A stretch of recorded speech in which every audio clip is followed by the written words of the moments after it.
This study will focus on taking into account factors prior to going to sleep and the different habits and routines before sleep and the aftermath.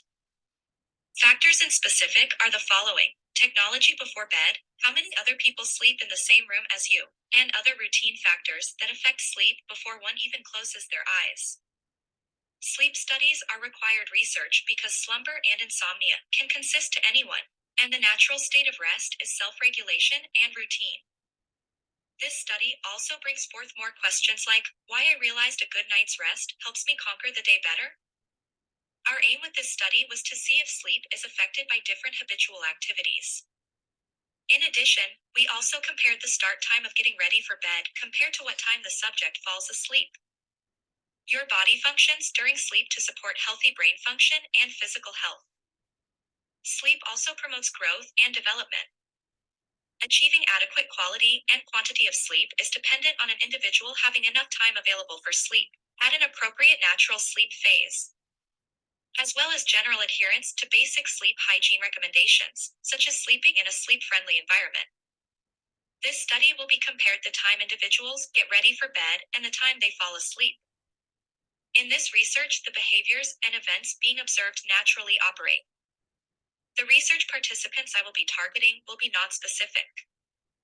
I would like to compare people who sleep alone compared to people who sleep every night with their significant other. To receive an adequate number of participants, I will promote to TU students and anyone else willing to take the time to help my study. I might benefit from this study by looking at sleep habits that will help others realize that bad sleeping ruts affect day-to-day experiences. The goal of the study was to see whether students' pre-ritual bedtime routine affects the subjects the next day. We planned on conducting 2 correlation tests. One of those being over what time you start getting ready for bed, and the other is over the ability to concentrate the next day. Our first null hypothesis stated that there was not a significant difference in achieved sleep and screen time you use prior to falling asleep. Our first research hypothesis stated that there was a significant difference of achieved sleep and screen time you use prior to falling asleep. Our second null hypothesis stated that there was not a significant correlation between gender and sleep. Our second research hypothesis was that there is a significant correlation between gender and sleep and stress.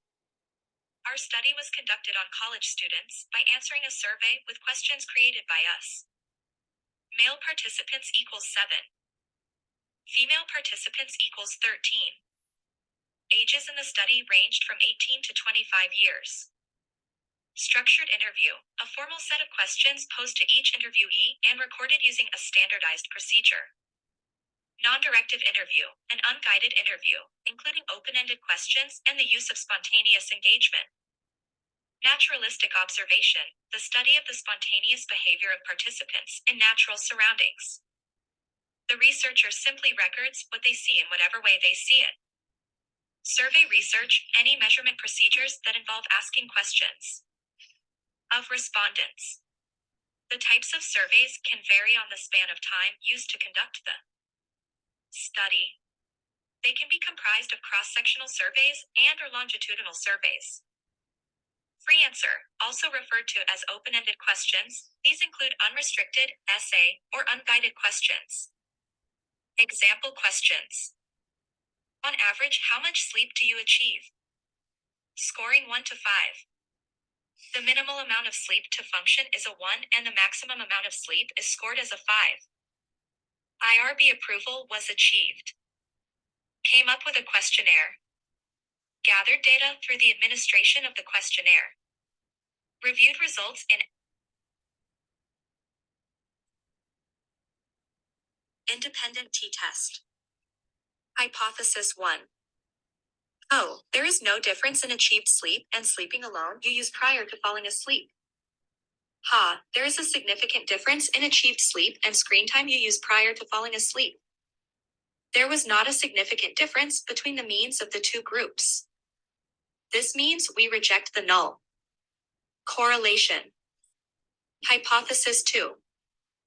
Oh, there is not a significant correlation between average sleep and adequate amount of sleep. H1, there is a significant correlation between average sleep and adequate amount of sleep. The correlation test had shown that the null hypothesis was not rejected. Limitations, the size of the study. Sample size. Circumstance in which the questionnaire was conducted. References. Dragon.